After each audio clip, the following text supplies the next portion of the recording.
بسم اللہ الرحمن الرحیم۔ السلام علیکم۔ لواطت اور بہائم سے زنا۔ حضرت جابر رضی اللہ تعالی عنہ روایت کرتے ہیں کہ سرکار دو عالم صلی اللہ علیہ وآلہ وسلم نے فرمایا، بڑا ڈر مجھ کو اپنی امت پر قوم لوط کے فعل کا ہے۔ حضرت جابر رضی اللہ تعالیٰ عنہ سے یہ بھی روایت ہے کہ نبی کریم صلی اللہ علیہ وآلہ وسلم نے فرمایا، جب کسی قوم میں لواطت کی کثرت ہوتی ہے تو اللہ تعالیٰ اس قوم سے اپنا ہاتھ اٹھا لیتا ہے اور اس قوم کی کچھ پرواہ نہیں کرتا کہ یہ قوم کسی جنگل میں ہلاک کر دی جائے۔ حضرت ابن عباس رضی اللہ تعالیٰ عنہ سے روایت ہے کہ رسول اللہ صلی اللہ علیہ وآلہ وسلم نے فرمایا، 7 قسم کے گناہ گاروں پر 7 آسمان کے فرشتے لعنت کرتے ہیں۔ یہ لعنت بھی اس کثرت سے ہوتی ہے کہ ملعون کو تباہ کرنے کے لیے کافی ہو جاتی ہے۔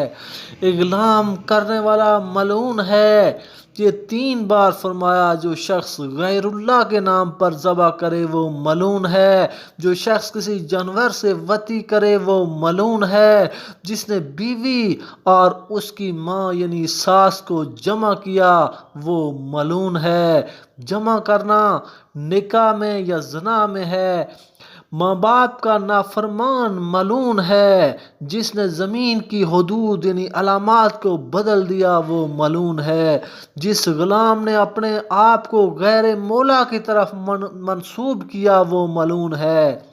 حضرت ابو ہریرہ رضی اللہ تعالیٰ عنہ بیان کرتے ہیں کہ رسول اللہ صلی اللہ علیہ وآلہ وسلم نے فرمایا، بہائم سے برا کام کرنے والا 24 گھنٹے خدا کے غضب میں رہتا ہے۔ حضرت ابن عباس رضی اللہ تعالیٰ عنہ سے مروی ہے کہ نبی کریم صلی اللہ علیہ وآلہ وسلم نے ارشاد فرمایا، جس نے زمین کے نشانات مٹائے خدا اس پر لعنت کرے۔ جس نے اندھے کو راستے سے بھٹکایا خدا اس پر لعنت کرے۔ جس نے والدین کو گالی دی خدا اس پر لعنت کرے۔ جس نے غیر مولا اور آقا کی طرف اپنے آپ کو منسوب کیا تو خدا اس پر لعنت کرے۔ جس نے لوط کی قوم کا سا عمل کیا خدا اس پر لعنت کرے۔ یہ آخری فقرہ آپ صلی اللہ علیہ وآلہ وسلم نے 3 بار فرمایا۔ حضرت ابن عباس رضی اللہ تعالیٰ عنہ سے یہ بھی روایت ہے کہ آپ صلی اللہ علیہ وآلہ وسلم نے جانور سے وطی کرنے والوں کے لیے فرمایا کہ فاعل و مفعول دونوں کو قتل کر ڈالو۔ اگرچہ جانور لائق توبیخ تو نہیں ہے لیکن زجرن ایسا کرنے کا حکم دیا گیا ہے۔ حضرت ابو ہریرہ رضی اللہ تعالیٰ عنہ بیان کرتے ہیں کہ سرور عالم صلی اللہ علیہ وآلہ وسلم کا ارشاد ہے کہ 3 شخصوں کا لا الہ الا اللہ بھی قبول نہیں۔ اغلام کرنے اور کرانے والا، وہ 2 عورتیں جو آپس میں ناجائز تعلق رکھتی ہیں، اور ظالم بادشاہ۔ مطلب یہ ہے کہ ان لوگوں کا کلمہ شہادت بھی ان کو عذاب سے بچانے میں مفید نہیں جب تک کہ توبہ نہ کریں۔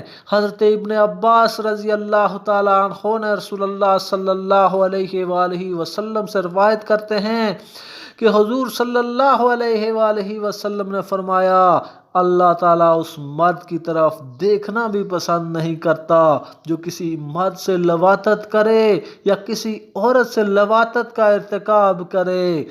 حضرت ابن عمر رضی اللہ تعالیٰ عنہ کی روایت میں ہے کہ سرکار دو عالم صلی اللہ علیہ وآلہ وسلم نے فرمایا، عورت کے غیر فطری مقام کا استعمال لواطت صغریٰ ہے۔ حضرت عقبہ بن عامر رضی اللہ تعالیٰ عنہ بیان کرتے ہیں کہ حضور اکرم صلی اللہ علیہ وآلہ وسلم کا ارشاد ہے کہ عورت کے غیر فطری مقام کا استعمال کرنے والا ملعون ہے۔ حضرت ابو ہریرہ رضی اللہ تعالیٰ عنہ سے مروی ہے کہ سرکار دو عالم صلی اللہ علیہ وآلہ وسلم نے فرمایا، عورت سے لواطت کرنے والا کافر ہے، یعنی سخت نافرمان ہے کہ فطری چیز پر قادر ہوتے ہوئے غیر فطری چیز کا استعمال کر رہا ہے۔ حضرت ابو ہریرہ رضی اللہ تعالیٰ عنہ سے یہ بھی روایت ہے کہ رسول اللہ صلی اللہ علیہ وآلہ وسلم نے ارشاد فرمایا، جس نے کسی عورت سے حیض کی حالت میں جمع کیا یا عورت کے غیر فطری مقام کو استعمال کیا یا کاہن اور نجومی کی تصدیق کی تو اس نے قرآن کا انکار کیا۔ حضرت جابر رضی اللہ تعالیٰ عنہ کی روایت میں ہے کہ رسول اللہ صلی اللہ علیہ وآلہ وسلم نے فرمایا، اللہ تعالیٰ سے حیا کرو، اللہ تعالیٰ حق کے اظہار سے نہیں شرماتا، عورت کے غیر فطری مقام کا استعمال حلال نہیں ہے۔